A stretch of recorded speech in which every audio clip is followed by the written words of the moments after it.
In this section, I will show you how to add numbers in a row.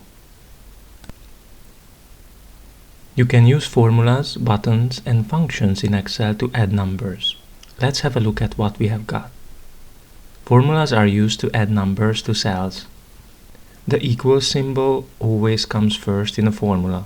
Then I press enter after entering a number, a plus sign, and another number.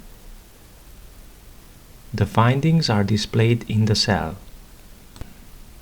This method can be used to add numerous numbers, not simply two. To make adding a little easier, instead of adding numbers within a cell, you can refer to other cells. A2 equals 80 and B2 equals 20.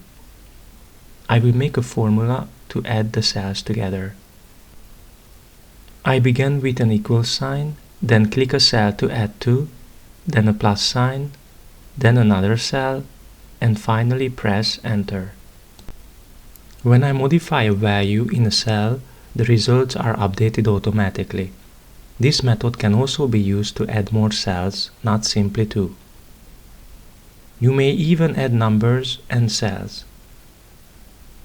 I begin with the equal symbol, then click a cell to be added, then a plus sign, another cell, another plus sign, the number, then press enter. You can see if a cell has a number or a formula by double-clicking it, or you can look it up in the formula bar. It's simply to add nearby cells in rows and columns with Autosum. Click the cell to the right of a row of consecutive rows or the cells below of a column of adjacent columns. Then on the Home tab, hit Enter and select Autosum. Excel populates the column or row with all the cells in the column or row. It's quite useful. The Autosum keyboard shortcut is Alt plus equal. You can also choose an adjacent group of cells as well as an additional column and row. When you select Autosum, you will see the sums for each row and columns as well as a grand total.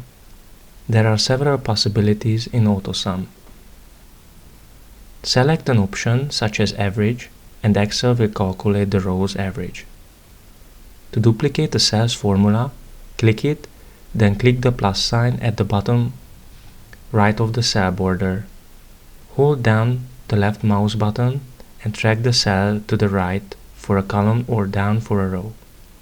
The formula is then duplicated in the new cells. I hope you enjoyed this Excel tutorial, and if you did, leave a like and a comment down below on what should I teach you in the next video. But don't forget to subscribe with bell notifications on and check out my Excel channel for more videos, and I will see you in the next video.